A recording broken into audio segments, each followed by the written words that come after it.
سلامونه مې قبول کړئ ملګرو، ښایسته رحمان یم. نن راغلی یم د شیخ صاحب خواله او د اختر وضحې مبارکې به د ده نه مونږ یو څو تپوسونه کوو چې مونږ هم پرې پوه شو او تاسو هم پرې پوه شئ. دا د اوس د اختر چې دی دا هم رانیز دا شپږ ورځې به پاتې البته دومره وي. په دې کې یو ذهن د زما یو سوال راغلی چې دا ذوالحجې کله چې دا 10 ورځې اختر ته پاتې شي، په دې کې دا نوکان چې دي دا به هغه کس واړه کوي څوک چې وضحه کوي اختر کوي، هغه به واړه کوي که نه د دې ټولو خلکو دپاره دا څه حکم دی که نه ټول به دغه کې دا شان واړه کوي دې 10 ورځو کې به څه نه واړه کوي که نه زه واړه کولی شم. مثال زه اوس وضحه نه کوم اختر نه کوم، ما ورته هېڅ اراده نشته دی، زه واړه کولی شم که نه شم واړه کولی د 10 ورځو په دې منځ کې. نو دا مولوي صاحب اوس موږ په دې باندې پوهېږي. السلام علیکم ورحمت الله وبرکاته. ګرانو ناظرینو او ملګرو، د ملګري ډېر یو ښایسته او یو ښکلی سوال وکړه چې آیا کله د ذوالحجې دا 10 ورځې داخل شي په دې ورځو کې دا د نوکانو د وړ کولو حکم چاته متوجه دی؟ آیا هر سړی به دا نوکان او ویښتان نه واړه کوي که نه هغه کس به نه واړه کوي چې هغه مضحي دی، قرباني کوي؟ د دې خبره کې 2 سوالونه جوړیږي او د هغې 2 جوابونه بالدلیل. اولنی چې د ملګري کوم سوال وکړه چې یاره د ذوالحجې دا 10 ورځې داخل شي نو آیا صرف هغه کس به دا ویښتان او نوکان نه واړه کوي چې هغه مضحي دی او که نه ټول؟ ابن عثیمین رحمت الله علیه دا مسله لیکله په تلخیص احکام الاضحیه کې چې کوم انسان قرباني کوي او دا 10 ورځې ذوالحجې داخل شي نو حدیث کې دا راغلی دی نبی صلی الله علیه وسلم فرمایي فلا یأخذن من شعره ولا من ظفره شیئا، نه به د خپلو نوکانو نه شی کمی او نه د خپلو ویښتو نه. دغه ځای کې چې کوم دی امام احمد بن حنبل، داود الظاهري، اسحاق بن راهویه فرمایي چې ګوره دې کې نهي راغلی ده او نهي دلته دپاره د تحریم ده چې کله قرینه صارفه موجوده نه وي او دلته قرینه صارفه نشته نو نهي دپاره د تحریم ده. نو فلهذا هر هغه څوک چې هغه قرباني کوي او دا 10 ورځې داخل شي هغه به نوکان نه اخلي، ویښتان به نه اخلي. د دې نه ماسوا چې څوک قرباني نه کوي که په منځ ذوالحجې کې دا نوکانه او یا ویښتان واړه کړه او که مخکې واړه کړه نو په دې باندې څه حرج نشته په شریعت مطهره کې، ځکه دا حکم چې دی یوازې مضحي ته متوجه دی نه مضحی عنه ته. مضحی عنه هغه خلک دي چې د هغې نه قرباني کېدلی شي نو هغوی ته دا حکم چې کوم دی متوجه نه دی. وهو صواب او دقه پکې راجح مذهب دی، نور کې د علماو اختلاف دی چې هغه پکې نه وي. او یو بل مولانا صاحب دا یو سوال ما ذهن ته راځي، اوس زما اراده نشته دی، مثال دا 10 ورځې داخل شوي دي نو زما اراده نشته د قربانۍ، زه قرباني کوم او نه کوم نو په دې 10 ورځو په دې منځ کې 4 ورځې مثال اختر ته پاتې دي 5 پاتې دي، زه یې ختم واړه کړم نوکان هم واړه کړم هر څه وکړم او دا عرفې په ورځ مثال یو ورځ اوس اختر ته پاتې او زما یو ځل اراده بدلې شي لکه زه وضحه کوم قرباني کوم نو د څه حکم دی؟ جزاک الله خیر. دا هم ډېر یو بهترین سوال دی، الله تا تجر درکړي او ډېره ښایسته خبره دی وکړه. کله چې د ذوالحجې دا 10 ورځې داخل شي دا 10 ورځې او د مخکې نه د یو تن اراده نه د قربانۍ کولو وروسته راولګېږي او دا خپل ویښتان هم واړه کړي، نوکان هم واړه کړي او دا هر څه چې کوم دی مثلا ځان صفا کړي او په دې کې یا د عرفې په ورځ باندې او یا د عرفې نه یوه ورځ مخکې د اراده وکړه د قربانۍ کولو چېرې دا پرې قربانۍ باندې قادره شو یا ورته چا پیسې ورکړې یا ورته چا وضحه واخیستله چې قرباني پې وکړي نو دا نوکان واړه کول او دا ویښتان اخیستل دا مانع د قربانۍ نه دي چې ته به قرباني نه کوې بلکې قرباني ستا کېږي بیا قرباني وکړه. دا مثلا چې کوم دی ابن قدامه په مغني کې لیکلی ده او شیخ الاسلام ابن تیمیه مجموعة الفتاوا کې او دغه رنګه شیخ ابن عثیمین هغه لیکلی ده په تلخیص احکام الاضحیه کې او دغه مانع نه دي دا شیان د قربانۍ چې قرباني نه کېږي قرباني دې کېږي قرباني به کوې. اوس مولانا صاحب یو سوال بل دی، بس دا ډېر سوالونه کوم خو بس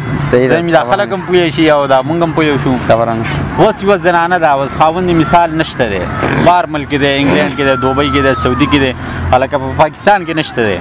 نو دا ښځه چې دا د خپل خاوند دپاره قرباني شي کولی که نه شي کولی د ده څه حکم دی؟ بس دا هم ډېر ښه سوال وکړه او دا له ډېرو خلکو په ذهن کې دا خبره ده، خاص کار د عوام الناسو په ذهن کې چې یاره د زنانه د لاس چې کومه ذبحه ده دا ذبحه چې ده مثال په طور سره دا حرامه ده او کته پورته. ابن عثیمین رحمت الله علیه دا مسله چې کوم دی په تلخیص احکام الاضحیه کې لیکلی ده د 44 نمبر صفحې نه را په دې خوا باندې تحقیق یې لیکلی دی. تحقیق هغه دا دی چې زنانه چې دا زنانه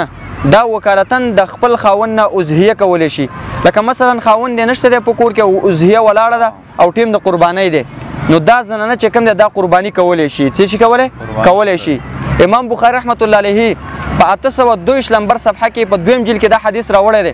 د ابو موسی الاشعري رضی الله عنه اثر دی. هغه اثر کې چې کوم د داسې راغلی چې ابو موسی الاشعري رضی الله عنه بر خپل نونو ته امر کو چې تاسو اضحیه وکړئ او تاسو قرباني وکړئ.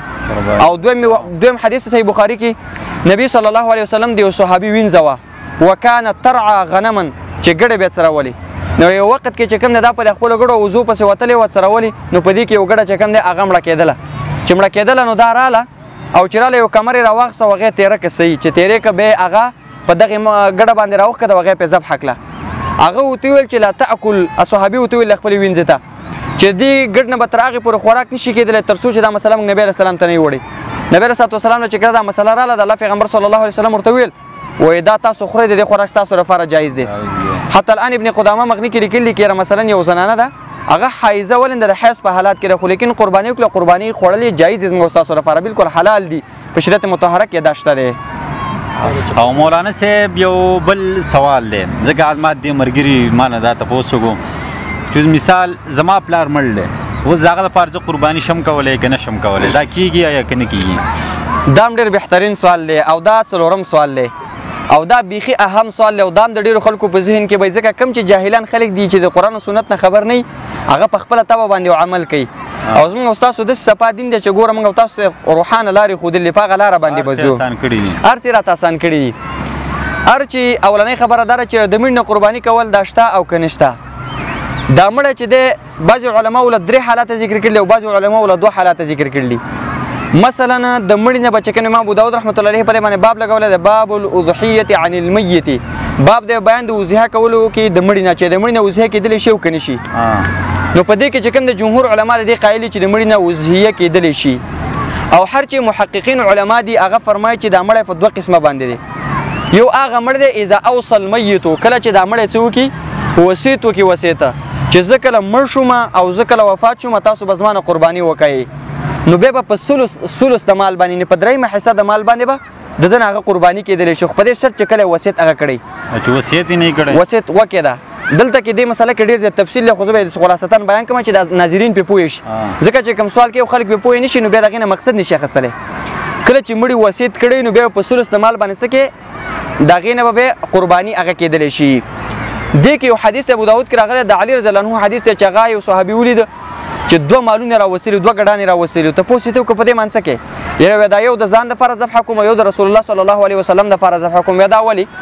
وې ما ته نبي صلی الله علیه وسلم په دې باندې وصیت کړی. یو خو دا حدیث چې کوم دی سنداً ضعیف دی وجه دا ده په دې کې د ابوالحسنه په نوم باندې راوي دی هغه مجهول دی. دویم پکې شریک ابن عبدالله القاضي صحیح الحفظ راوي دی. نو فلهذا دا حدیث چې کوم دی سنداً هغه ضعیف دی. بالفرض که چېرته دا حدیث صحیح ثابت شي یو څوک وایي چې مثلا د مړي نه اضحیه دا شته دی ولې رسول الله صلی الله علیه وسلم بارک دی ضحى رسول الله صلی الله علیه وسلم عن اهل بیته رسول الله صلی الله علیه وسلم چې کوم د خپل کور والو نه څه کړی ده قرباني کړې ده دا فعل د رسول الله دی. نو جواب د دې خبرې ما چې رسول الله صلی الله علیه وسلم دا قرباني کړې و دې بنیاد شي. یو جواب حافظ ابن حجر فتح الباری کې لیکلی دی چې یو خو دا قرباني چې رسول الله صلی الله علیه وسلم کړې ده